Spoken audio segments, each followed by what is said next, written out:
Ha habido una comparación histórica muy interesante que hoy quiero hacer con ustedes y tiene que ver con el tema de en qué se parece la propuesta política de Jorge Eliezer Gaitán con la del actual gobierno de Gustavo Petro. Es una pregunta que también nos puede servir para esa comparación que a veces hace la gente entre Luis Carlos Galán, que ya lo estudiamos en algún momento, y Jorge Eliezer Gaitán. O sea, vamos a comparar tres proyectos políticos en esta parte de la clase. Tres proyectos políticos que son muy diferentes y que tienen algunas semejanzas. Vamos a empezar con el caso de Jorge Eliezer Gaitán. Entonces, para analizar este caso, voy a compartirles varios enfoques que son muy útiles en el ejercicio de pensar la historia. Primero está el enfoque de la enunciación, donde se habla de sujetos del discurso. Un concepto muy trabajado en la lingüística, que es la deixis personal espaciotemporal o anafórica. Los comportamientos y las modalizaciones en el discurso. Y un tema muy importante en la enunciación, las estrategias y los contratos discursivos. Y también vamos a analizar desde la perspectiva de la teoría narrativa de cómo se construyen los actantes, sean los agentes o los pacientes, de cómo se constituyen las víctimas, las causas, las acciones, los beneficiarios y las finalidades. Y finalmente vamos a analizar desde la argumentación, como se aprendió en el curso de argumentación y lectoescritura, las operaciones lógicas, causales, la lógica disyuntiva, el silogismo, la iconología o la falacia de la imagen y los argumentos desde la acción.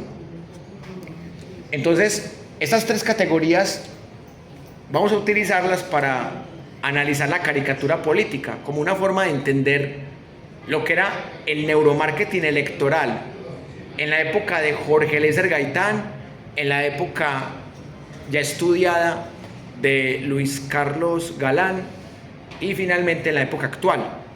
Entonces miren, esta caricatura es muy interesante porque nos permite ver cómo sectores del Partido Liberal atacaban a Gaitán, siendo liberal Gaitán, y lo asociaban con su mayor enemigo, el conservador Laureano Gómez Castro, padre de Álvaro Gómez Hurtado, al que hemos analizado en ese debate con Luis Carlos Galán.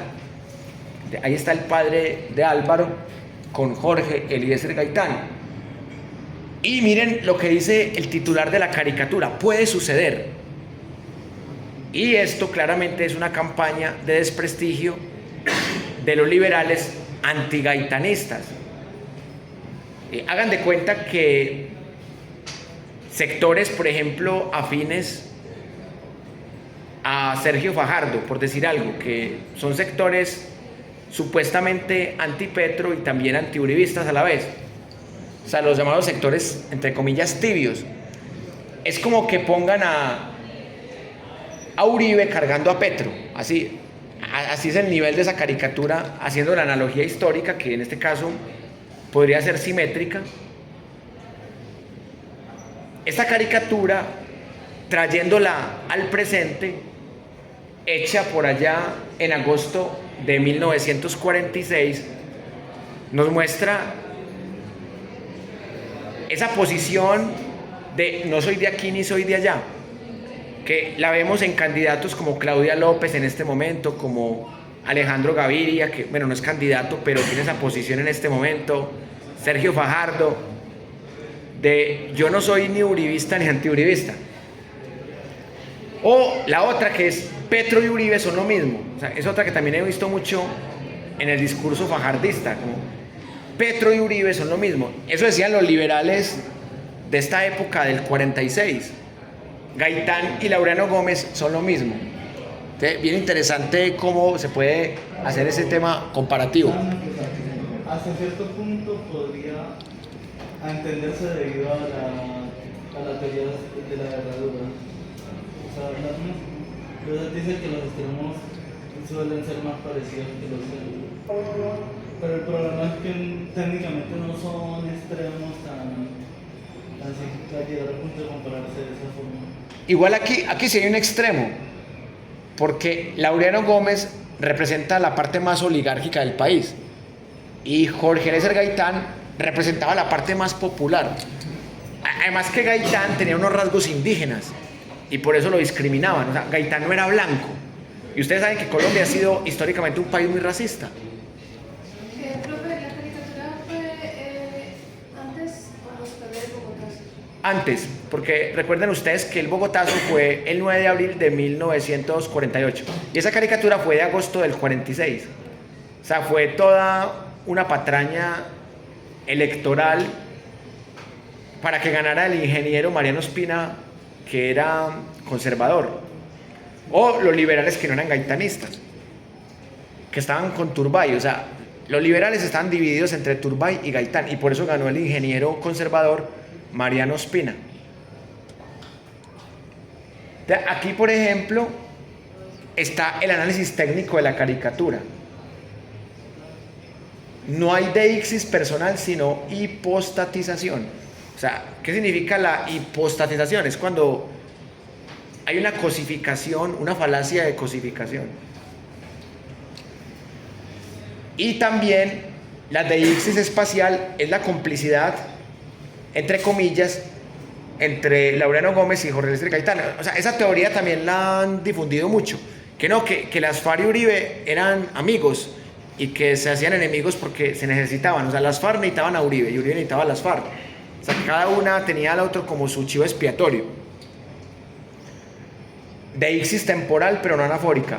Hay deixis temporal por la marca de la caricatura, que fue hecha en agosto de 1946. Bueno, y sobre el tema de la elocutio, uno de los elementos de la retórica, lo que hay es slanting, la falacia de la imagen, que hoy día la vemos mucho con la publicidad negra y los memes. O sea, lo que ha reemplazado en gran parte la caricatura, a excepción pues de lo que hace por ejemplo Matador, que Matador sigue manteniendo ese tema de la caricatura política. En esta época, como no había la tecnología que tenemos ahora, no existían los memes. En esa época la caricatura reemplazaba los memes y aparentan ser asertivos. ¿Y por qué se pone en el análisis asertivo entre comillas? Porque aparentan ser respetuosos, pero ahí están irrespetando a los dos caudillos. Están irrespetando al caudillo conservador y al caudillo liberal. Están diciendo son lo mismo. Y esto lo hacen admiradores de otro caudillo liberal que era el señor Gabriel Turbay. Y por eso cuando dice puede suceder, no hay una marca personal en el discurso de yo creo o yo estoy seguro que va a suceder, sino puede suceder. Entonces, cuando yo digo en esa conjugación verbal, trato de quitarme una responsabilidad personal, y ahí es una estrategia que utiliza el caricaturista. Y ya desde el punto de vista lógico, hay un contrato de humor, que ese contrato de humor también lo tiene el meme. Y obviamente la caricatura actual también tiene humor, como la de Matador, que muchas veces es humor negro o humor rojo. También busca un contrato de veracidad y autenticidad, porque trata de mostrar como que esa es la verdad. La verdad es que ellos están juntos y el uno carga al otro. Y obviamente se utiliza la estrategia discursiva de culpable por asociación y se utiliza el ataque personal directo, o lo que se llama en la lógica la falacia ad hominem. Desde el punto de vista de la narración también está este análisis, en donde ¿a quién beneficia esto? Al liberalismo no gaitanista o antigaitanista. ¿Quién es el yo comunicante? O sea, el autor de la caricatura. El yo comunicante es el señor Adolfo Samper. ¿Y quién es el yo enunciante? O sea, el que se construye discursivamente, Laureano Gómez Castro. Y hablando de la víctima o el paciente, la víctima y el paciente es Gaitán. que es una campaña de desprestigio contra Gaitán. Hoy día se hace con vallas, se hace con memes y también se sigue haciendo con caricaturas, como en el caso de Matador. Y finalmente, lo que están mostrando aquí los liberales es que Gaitán nos va a traicionar y que por eso hay que votar por Gabriel Turbay. Por eso se incurre en una falacia de falsa disyunción, cuando en el periódico El Liberal, entre septiembre y octubre de 1945, en la página 14, dicen: el liberalismo y el gaitanismo son excluyentes. Es como que quisieran desacreditar a Petro, por ejemplo, desde la campaña de Caicedo, por poner un ejemplo, y que dijeran: el progresismo y el petrismo son excluyentes. O sea, sería algo así. Quiere decir que Petro no es el mejor representante de la izquierda progresista, sino que es Caicedo. O sea, sería una campaña que, por ejemplo, podrían hacer ellos así. Y aquí se utiliza la falacia de la falsa causalidad. Entonces, como están juntos, por eso son amigos. Y Gaitán es como un infiltrado, es un caballo de Troya.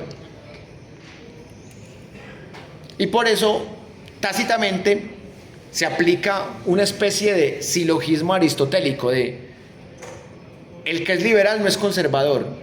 Gaitán está con un conservador, el jefe de ellos, entonces Gaitán es conservador al estar con Laureano Gómez Castro, y en conclusión, Gaitán no es liberal, o Gaitán no es un liberal verdadero. ¿Saben qué? Esta estrategia de silogismo y de falacia, en este momento la están utilizando los seguidores de Roy y algunos seguidores de Caicedo en redes sociales.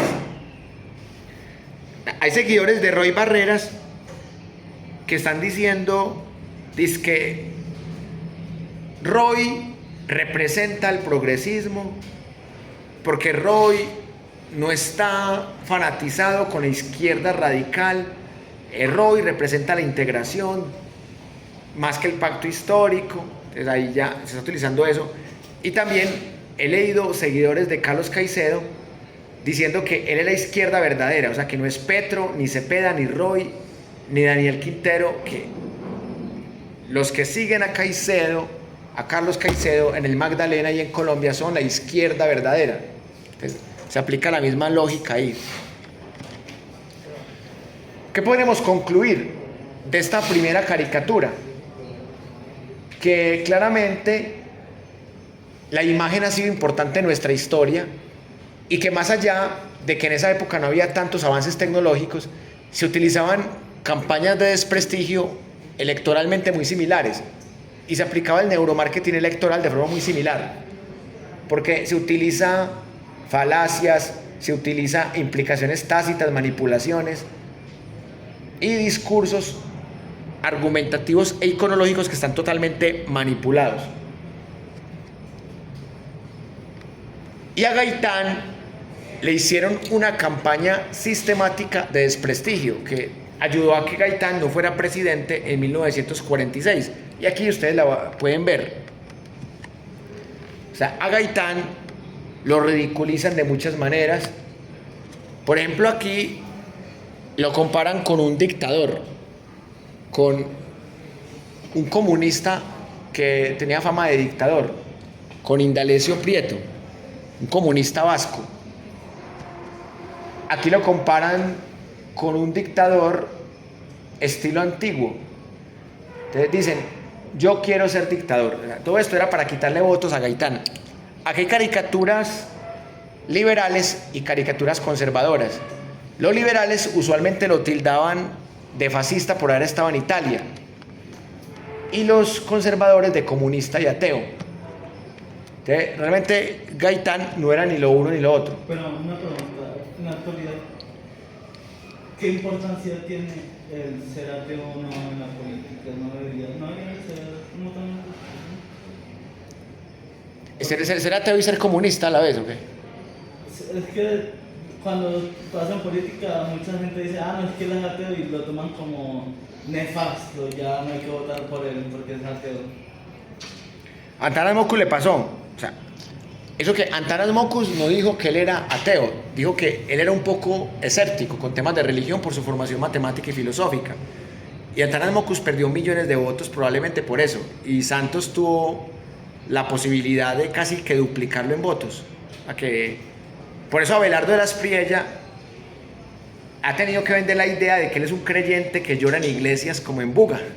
O sea, Abelardo lloró y todo, porque Abelardo en varias entrevistas dijo que era ateo. Y Abelardo sabe que Antanas Mockus perdió millones de votos por eso. Entonces, ahí de ahí viene la estrategia manipuladora del neuromarketing electoral. Miren esta caricatura. O sea, comparan a Jorge Eliezer Gaitán con Benito Mussolini. O sea, Benito Mussolini, el dictador italiano de extrema derecha. Esta fue hecha obviamente por los liberales, como la primera que vimos. Entonces lo ponen así con el gorrito del duce, el saludo fascista. Entonces miren, hay un grupo paramilitar que ustedes conocen como el Clan del Golfo, pero que ellos se llaman las Autodefensas Gaitanistas de Colombia, se han llamado así, o el Ejército Gaitanista. O sea, entonces es muy charro porque Gaitán tiraba más a la centroizquierda que a la centroderecha, y aún así hay grupos paramilitares como el Clan del Golfo que admiran a Gaitán. Entonces miren las ironías de la historia, y aquí lo pintaban como un dictador de extrema derecha y así lo desprestigiaban ante el electorado liberal. Aquí lo pintan como otro dictador, que en esa época apenas estaba surgiendo el concepto de derecha e izquierda después de la Revolución Francesa, Napoleón Bonaparte. Entonces, ahorita lo comparaban con Indalecio Prieto, luego con Mussolini, y aquí lo comparan con Napoleón Bonaparte. Qué curioso eso. Aquí lo muestran otra vez como el Indalecio Prieto colombiano, miren, mirándose al espejo como comunista. O sea, esta caricatura lo hicieron los conservadores. Es comunista como Indalecio Prieto. ¿Eso dónde lo ponían, en los periódicos? Eso lo publicaron en los periódicos, sobre todo liberales, que eran antigaitanistas, y otras en los periódicos conservadores. Mire que aquí otra vez lo atacan por el tema de la restauración y lo acusan de ser un tipo escandaloso. O sea, por eso le ponen ahí escándalos. Así atacan a Gaitán. Esta sí la hacen los conservadores. O sea, aquí a Gaitán lo atacan de ser un comunista, de estar con la Unión Soviética. Bueno, en esa época todavía Cuba no era socialista, que todavía no había llegado la Revolución Cubana. Todavía Cuba era una colonia estadounidense, como lo es en este momento Puerto Rico. Entonces ahí atacaban a Gaitán con los soviéticos, con el oso que es el símbolo comunista de los soviéticos. Y todavía la Revolución China de Mao pues no existía. La Revolución China de Mao es después de la Segunda Guerra Mundial, y esto fue en plena época de la Segunda Guerra Mundial. Miren que tildar al rival de comunista para desprestigiarlo es una estrategia que se utiliza desde hace 80 años. O sea, estas caricaturas son de hace 80 años, porque miren que la mayoría son de 1946. Tienen 80 años, pero miren, las tácticas de manipulación y de quitarle votos al rival y ganar votos yo son las mismas. La manipulación es casi la misma. Va como lo pintan aquí, burlándose del tema del equilibrio. Aquí lo atacan como si fuera un títere del santismo. Que recuerden que después de López Pumarejo fue presidente el abuelo de Juan Manuel Santos, Santos Montejo. Otra vez lo atacan.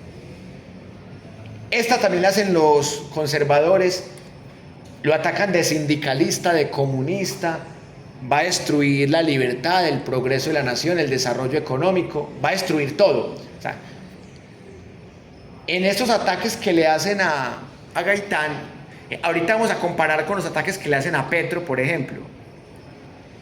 O de una vez, vamos a hablar de una vez. A Petro lo atacan de comunista, cuando Petro ni siquiera cuando fue guerrillero fue comunista, porque recordemos que el M-19 no era una guerrilla comunista, ni pertenecía al Partido Comunista. A diferencia de la guerrilla de las FARC, que sí era comunista estilo soviético, el EPL, que era guerrilla comunista estilo China, y el ELN, que era guerrilla comunista estilo Cuba y Che Guevara. Entonces, aquí atacan a Gaitán como un sindicalista comunista que va a acabar con el país. La misma estrategia. Y ya una estrategia muy de la Guerra Fría. De nuevo muestran a Gaitán como alguien que va a tirarle piedra a la pobre opinión nacional, que es una víctima de esta tribu gaitanista. Y aquí lo tildan de demagogo.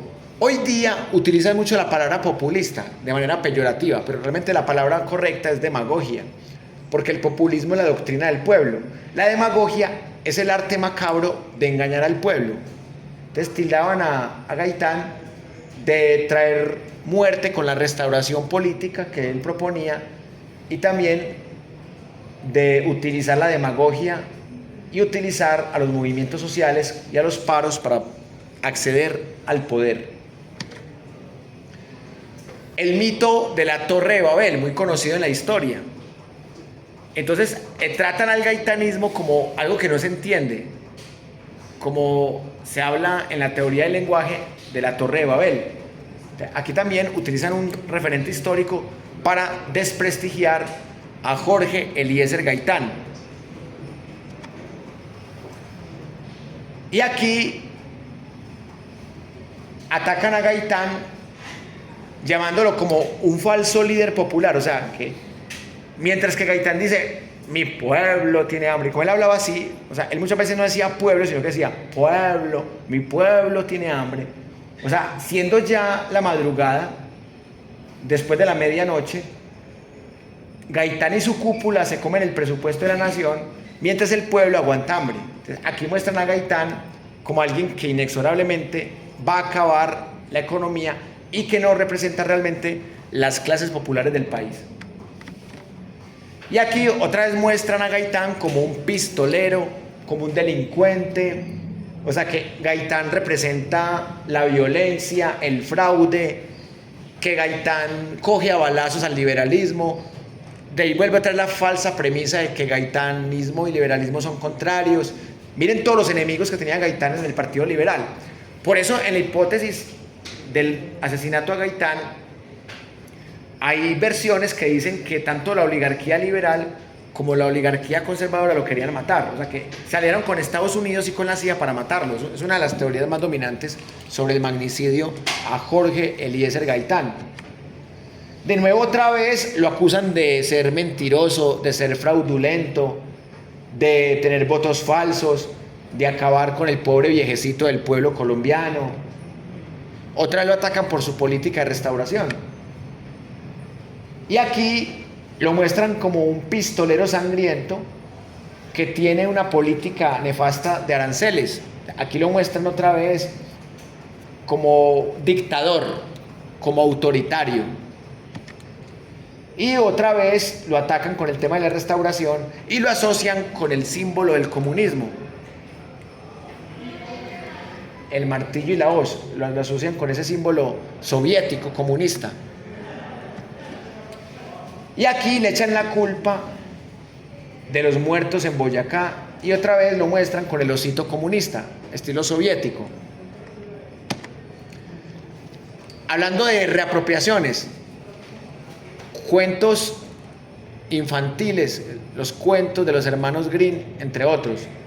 El famoso cuento de la Cenicienta, aquí lo utilizan los liberales antigaitanistas para atacar al caudillo liberal, diciendo que Gaitán es un servil de Laureno Gómez. O sea, que Laureno Gómez es Cenicienta y que Gaitán es el príncipe. Entonces, otra vez, es como que los que atacan a Petro y a Uribe pongan a Uribe con el vestidito de Cenicienta y a Petro con el vestidito de príncipe, que se encuentra el zapato de cristal y se casa con Cenicienta. Entonces, ahí está una reapropiación simbólica de manipulación del inconsciente colectivo a través de los arquetipos, en este caso los cuentos infantiles. De nuevo, muestran que Gaitán es un dictador que acaba con el derecho constitucional en Colombia y lo muestran como con el serrucho de la Restauración le corta el brazo a la nación, que es una bella dama, y que Gaitán la va a dañar. Aquí de nuevo muestran a los gaitanistas como ladrones y como aves de rapiña que se están robando el presupuesto nacional. Y finalmente aquí vemos a Gaitán donde lo hacen ataques racistas, porque el tema de malicia indígena es algo que es racista, que utilizaban los españoles para cometer un genocidio aquí en la época de la conquista. Ese término se utilizaba mucho antes, la malicia indígena, y hasta se terminó utilizando de forma positiva. Aquí se utiliza de forma negativa, racista, porque la malicia es una astucia pero con fines macabros. Aquí de nuevo atacan a Gaitán por sus posiciones sobre la Constitución, el derecho, y también lo vuelven a tildar de demagogo, atacándolo con este tema racista. La opinión pública es una pobre viejecita transgredida por Gaitán, y el liberalismo es comunismo. Miren que le ponen el osito comunista al liberalismo, que esa era otra estrategia de los conservadores. Entonces, el liberalismo realmente es comunismo y se roban los votos y engañan con muchas mentiras a la opinión pública, que es una pobre viejecita, mientras están comprando votos, haciendo trampa para ganar. Bueno, otra fábula. Ustedes han leído en la escuela o en el colegio las fábulas de Rafael Pombo y conocen la fábula del gato bandido. Aquí se aprovechan de esa fábula para atacar no solamente a Gaitán, sino al liberalismo. Esta es hecha también por conservadores. O sea que Gaitán es el gato bandido. ¡Qué imaginación! Miren, 80 años. La mayoría de estas caricaturas tienen 80 años y las tácticas sucias son las mismas. La tecnología es diferente, pero en esta época tenían periódicos, que esos periódicos cumplían el papel de las redes sociales, de crear esas campañas de difamación y de desprestigio. Miren, así pintaban a los gaitanistas. Y así también hay caricaturas hoy día contra los seguidores de Petro y también contra los seguidores de Uribe. Los muestran como una secta muy agresiva. Ahí están. Y miren, en esta caricatura también hay racismo, porque están atacando a los gaitanistas como simios violentos. Eso es racismo ahí implícito. Eso pasa si Gaitán es presidente, vea. Los gaitanistas son una tribu, una secta que van a coger y van a acuchillar a sus enemigos. Entonces, básicamente, esa es la forma como mataron a Gaitán. Esas caricaturas me las regaló el profesor Rubén Darío Acevedo Carmona, un profesor que es uribista, entre otras cosas, que fue candidato del partido de la U, fue director del Centro Nacional de Memoria Histórica cuando Iván Duque era presidente. O sea, paradójicamente estas caricaturas me las regaló un profesor uribista que dirigió la memoria histórica del país entre el 2018 y 2022 prácticamente. Aunque él no estuvo pues todo ese tiempo en el cargo, pero sí estuvo la mayor parte del tiempo. Porque este profesor hizo una tesis doctoral sobre la muerte simbólica de Gaitán. Y ahí tienen ustedes un análisis interesante de cómo uno puede manipular la opinión pública y cómo los extremos, en este caso los extremos eran los que atacaban a Gaitán, o sea, el extremo liberal y el extremo conservador. Hablando de la teoría de los extremos, porque Gaitán tenía una propuesta muy moderada, eso sí, muy radicalizada a favor del pueblo. Ahora quiero que comparemos a los tres personajes. ¿Qué tan revolucionarios fueron? Gaitán, Petro y Galán. Históricamente sí se puede comprobar que Gaitán fue revolucionario, porque fue uno de los grandes denunciantes de la masacre en las bananeras, donde le quitan la vida aproximadamente a 2.000 obreros que le pedían a una multinacional estadounidense, United Fruit Company, mejores condiciones de trabajo, mejores salarios. Y el gobierno de extrema derecha de Miguel Abadía Méndez masacra a los obreros casi que por orden de Estados Unidos y de United Fruit Company. Gaitán fue el primer y gran denunciante en el Congreso de este genocidio. También denunció a las oligarquías. Y las oligarquías, tanto nacionales como internacionales, evitaron que Gaitán fuera presidente, porque a diferencia de Miguel Uribe Turbay, Gaitán sí tenía toda la intención de voto. Gaitán no tenía rival, a decir verdad, en ese 1948. En el 46 estaba muy débil el liberalismo porque estaban separados, pero a partir del 48 ya Gaitán tenía grandes bases del liberalismo. Pero no sabemos lo que pudo haber pasado, porque puede que no lo hayan matado, o sea, puede que otra forma de robarle era hacerle un fraude, como hicieron en el 70 a Rojas Pinilla para favorecer a Misael Pastrana. En esa época era más fácil un fraude electoral en Colombia, pero Gaitán se volvió un peligro para las élites nacionales e internacionales. La versión más dominante de quién mató a Gaitán es por un archivo desclasificado en los 60 del embajador de Estados Unidos en Colombia, el señor Willey, que escribió en latín: cuidado con Gaitán. Ese cuidado con Gaitán probablemente fue una sentencia de muerte. Así que la CIA, según esta teoría, tuvo que ver con este magnicidio. Uno de los primeros magnicidios que cometió la CIA. La CIA cometió varios magnicidios en diferentes países, sobre todo en países socialistas o en países capitalistas que no querían obedecer a Estados Unidos. Obviamente, lo más normal en esa época era culpar a los conservadores, que eran los enemigos naturales. Pero viendo esas caricaturas, nos damos cuenta que también pudieron ser los liberales, o la unión de oligarquía liberal conservadora y oligarquía internacional imperialista de Estados Unidos con la CIA. Galán no era revolucionario. Lo que sí es que era un tipo honrado. O sea, a Galán nunca lo condenaron o nunca lo llevaron a juicio. Nunca le encontraron vínculos con paramilitares o con narcos o con guerrillas. O sea, Galán era un tipo honrado. Como ustedes vieron, Galán era un tipo que defendía la reforma agraria, al igual que Álvaro Gómez. Pero Galán sí era muy tibio para enfrentar la oligarquía y la corrupción y el paramilitarismo. Con el paramilitarismo era muy tibio, pero con los narcos, Galán sí era enemigo de los narcos, porque Galán era muy amigo del asesinado ministro de Justicia, Rodrigo Lara, que en este momento se volvió uribista y abelardista, ¿no? Ironías de la vida, porque los amigos de Uribe fueron los que mataron a Rodrigo Lara Bonilla. Y Galán fue denunciante a Pablo Escobar desde la época de Lara Bonilla. Entonces, el único pecado, entre comillas, de Galán fue meterse con el cártel de Medellín, o meterse con los liberales asociados al cártel de Medellín. Y por eso lo mataron. Porque él iba a extraditar. Él sí tenía la intención de extraditar a los jefes del cártel de Medellín a Estados Unidos. Entonces, Galán era un peligro para el cártel de Medellín. Entonces, y el mismo Pablo Escobar reconoció que sí lo mandó a matar. O sea, el magnicidio contra Luis Carlos Galán quedó esclarecido. Entonces, Galán era un tipo de cal y de arena, era un tipo de luces y sombras, era un tipo tibio, muy parecido a sus hijos.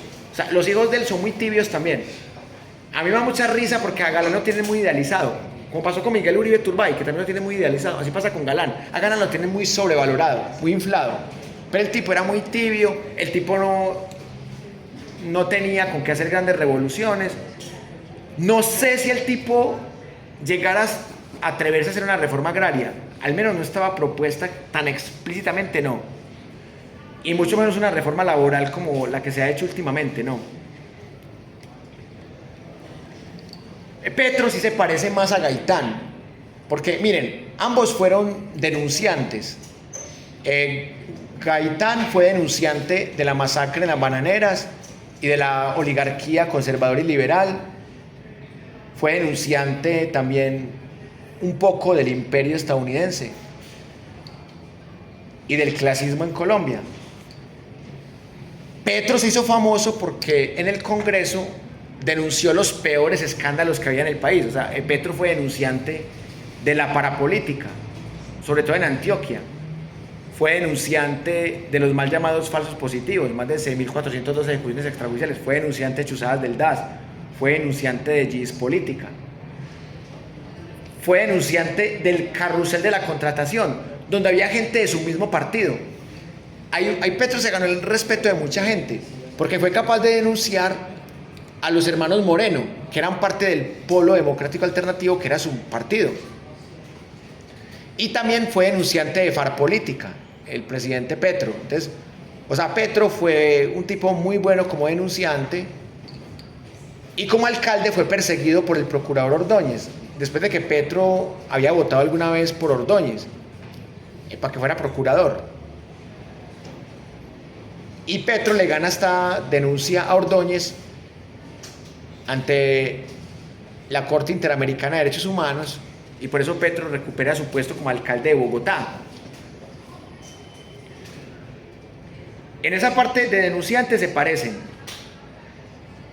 La diferencia es que Gaitán no pudo hacer cambios porque lo mataron. A Petro casi lo matan en Cúcuta. Recuerden que 2 tiros le hicieron en Cúcuta y unos vidrios blindados lo salvaron. O sea, a Petro casi lo matan en Cúcuta, que es la ciudad más uribista de Colombia. Estadísticamente, porcentualmente, la ciudad más uribista de Colombia no es Medellín. Medellín es la sexta. Medellín es la sexta ciudad más uribista. Hay 5 ciudades más uribistas porcentualmente que Medellín. Obviamente, de esas 5, Medellín es la que tiene más habitantes. Por eso dicen que Medellín es la más uribista, pero no, porcentualmente, Medellín es uribista en un 67%. 66-67%, según las últimas elecciones del 2022, de junio. Pero Cúcuta es uribista en un 81%, según las últimas elecciones. Vamos a ver cómo cambia este año. Entonces, en una ciudad que es 81% uribista, casi matan a Petro. Entonces, ahí se hubiera repetido, entre comillas, la historia, pero esto no se repite. Se hubiera hecho la analogía de, a Petro lo mataron y evitaron que fuera presidente. ¿En qué más se parece Petro a Gaitán? En que eran tipos muy elocuentes y que la oligarquía veía como tipos muy feos. O sea, mire que a Petro lo han criticado que porque no es muy agraciado físicamente o porque tiene rasgos indígenas. O sea, que Petro es muy feo. A Gaitán también lo atacaban por eso. Y ustedes lo ven en las caricaturas, cómo pintaban a Gaitán. Y a los gaitanistas los atacan de la misma forma como atacan a los petristas. Que no, que los petristas no se bañan, que los petristas tienen piojos, que los petristas son gamines, que son bazuqueros, que son degenerados, que son violadores. O sea, de la misma forma como atacan a los petristas, entre comillas petristas, así atacaban a los gaitanistas, según esa caricatura que ustedes vieron ahorita. Y finalmente, Gaitán es uno de los principales referentes de Petro. O sea, yo les decía a ustedes que Petro no tiene referentes internacionales. Pues así que uno diga que Petro es marxista, no. O que es muy admirador de Karl Marx, no. O de Lenin, o Stalin, o Trotsky, o el Che Guevara, no. O sea, los ídolos de Petro no están afuera, están adentro. ¿Quiénes son los ídolos de Petro, según lo que hemos visto en estos años? Son Simón Bolívar, Alfonso López Pumarejo, Gaitán, Álvaro Gómez, el conservador que analiza. Álvaro Gómez es un ídolo de Petro por el tema del acuerdo por lo fundamental. Rafael Uribe. Exacto. Yo lo que más le critico a Petro es eso, que admire tanto a Simón Bolívar, porque Simón Bolívar cometió genocidios como la Navidad Negra en Pasto, ¿no? Y Simón Bolívar era un dictador. Pero Petro retoma la misma parte que retoma Chávez y Maduro, la parte de que se enfrentó al imperio gringo, que era un imperio naciente. O sea, que Simón Bolívar se acertó en que el nuevo imperio iba a ser Estados Unidos. Pero el resto, Petro lo coge como un símbolo nacionalista, porque es un símbolo que viene desde el M-19, porque recuerden que el M-19 no era una guerrilla ni maoísta, ni guevarista, ni castrista, ni estalinista, ni soviética. O sea, el M-19 era una guerrilla bolivariana. Entonces, de ahí viene esa admiración extrema que tiene Petro por Simón Bolívar, y yo lo he criticado mucho en esa parte. ¿Y cuáles eran los ídolos de Gaitán? Los mismos que Petro. Por ejemplo, Rafael Uribe. López Pumarejo era rival de Gaitán. Y por eso fue que la hija de Gaitán, Gloria Gaitán, no quiso votar por Petro. Porque Petro admira a López Pumarejo. Gloria Gaitán ahorita está con Roy. Parece que está con Roy, no sé, o en el partido de Roy. O parece que está, o está con, no, está con Caicedo. Creo que estás con Caicedo, no, con Roy no, está con Caicedo. Pasa que como Caicedo y Roy tienen un partido con el mismo color, que es el color naranja. Sí, Gloria Gaitán ni siquiera está con Iván Cepeda, está con Carlos Caicedo. Pero mire que Petro le entregó la memoria histórica a la familia Gaitán. Y Duque, por orden de Uribe, le entregó la memoria histórica al profesor mío, al que me regaló estas caricaturas, que es más uribista que Uribe, Rubén Darío Acevedo Carmona. Pero que siendo uribista, pues es profesor jubilado de allí de la Nacional. No sé si todavía está dando clase, o si ya está jubilado del todo. Pero como el tipo daba historia del siglo XX, pues uno no notaba que el tipo fuera uribista en las clases, pero ya luego en los portales y todo, y en las candidaturas, ya se da cuenta uno que era uribista. Que entre otras cosas, pues, en Colombia no es un delito ser uribista. Porque el uribismo se ha sabido legalizar con el Centro Democrático y con otras posturas. O sea, precisamente que el hecho que Uribe no esté condenado en firme hace que el uribismo siga siendo una posición legal en Colombia. Puede que algún día el uribismo sea ilegal, como el nazismo. El nazismo ya es ilegal en Alemania y en cualquier parte del mundo. Es ilegal hacerle apología a Hitler. Puede que con el uribismo pase algún día eso, pero todavía no ha pasado. Precisamente porque Uribe solo fue condenado una vez y en primera instancia. Pablo Escobar tampoco fue condenado por narcotráfico ni por crímenes de lesa humanidad. Pero la historia le cobra a Pablo Escobar sus genocidios. Pero y hay gente que admira, y hay gente que defiende a Pablo Escobar. Más que todo el extranjero que Esa. lo vemos y dice, no, que yo admiro mucho a Pablo Escobar. No sé qué hay. O los uribistas más radicales, que dicen que Pablo Escobar era bueno. Más que todas las personas que son de barrio de Pablo Escobar. También, porque les dio techo. Otra cosa. Pablo Escobar sí le ayudó a los pobres, Uribe no. Esa es una otra diferencia. Y Pablo Escobar lo consiguió casi todo en su negocio privado de narcotráfico. Uribe le robó mucho al Estado. O sea, que Uribe consiguió dinero con narcotráfico, pero también le robó al Estado. Pablo Escobar robó muy poquito al Estado, porque lo desenmascararon muy rápido, lo sacaron del Congreso muy rápido a Pablo Escobar. Y Pablo Escobar sí era Robin Hoodesco porque él sí ayudaba a los pobres. Uribe no, Uribe ayuda a los ricos. Entonces, o sea, son diferencias ahí. El piloto de la mafia, que ya no es de la mafia, que ya desde el 2010 es un piloto que ayuda a las víctimas, porque Mauricio Herrera Bernal dice que Álvaro Uribe es peor que Pablo Escobar, porque Álvaro Uribe lleva más tiempo haciendo daño, Álvaro Uribe ayuda a los más ricos, Álvaro Uribe es un títere de Estados Unidos y por eso Estados Unidos le da impunidad. Y que Pablo Escobar reconocía lo que era, o le tocó reconocer lo que era. O sea, Pablo Escobar ya reconoció después del 84 que era un narco. Uribe no lo reconoce. Uribe miente y sigue buscando votos. Y tiene millones de seguidores. Entonces, el piloto dice que Uribe es peor que Pablo Escobar, que le hizo igual o más daño a Colombia que Pablo Escobar. Pero es también porque Uribe ha durado más. Y Uribe es el típico mafioso. Pablo Escobar era más narcotraficante que mafioso y Uribe es más mafioso que narcotraficante. Aunque dice el piloto que el narcotraficante más rico de Guatemala no es un guatemalteco, es un colombiano. El narcotraficante más rico de Guatemala es Álvaro Uribe. Que Álvaro Uribe ha lavado mucho dinero y tiene muchas propiedades en Guatemala. Dice el piloto. Que el piloto también fue informante de la DEA, de Homeland Security. El tipo nos mandó todos los documentos. Entonces, ya para terminar,